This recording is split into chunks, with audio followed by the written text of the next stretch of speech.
Hi guys, I'm Asif Ali and you're watching CGHOW video. Today I created this collision query tutorial using Scratchpad. So this is the one of my Scratchpad series tutorial, but I use collision query in this one. And you can see the particle only spawning where my character is intersecting with that sphere, or maybe this mesh you can use. Cool.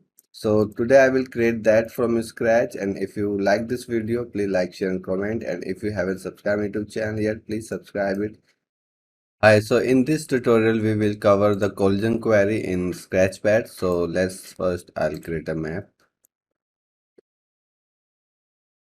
and in this map let's take height fog.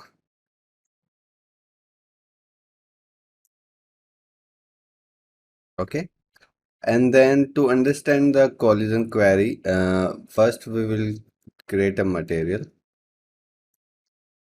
M. Let's say this is sphere. Okay, and in this sphere I have just a Fresnel and particle color.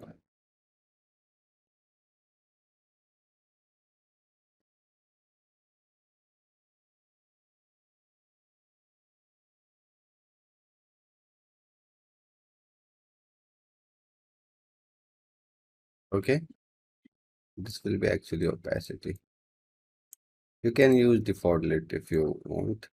Then here the colors. So we have this Fresnel. Let's save this.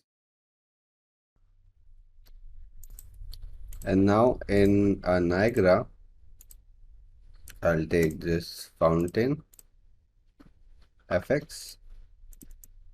And in Niagara, instead of this sprite, I will take a mesh render. And in the mesh, I need a sphere. This. And then we need that material M sphere. I will override this and use that material here. Let's delete all these modules, and let's say we have just one particle and that just spawn once and life is infinite, and the mesh size is maybe, let's say, 10. Okay, let it compile. So we have this one sphere which has a Fresnel material, and I'll make this local and drag it into the viewport. Okay, so this is our sphere, and I think 10 size is too big. Let's say it's just 2. Okay, so if I take a geometry from here like a box, and let's apply a dark material on it. I have some dark material like this, and because we don't have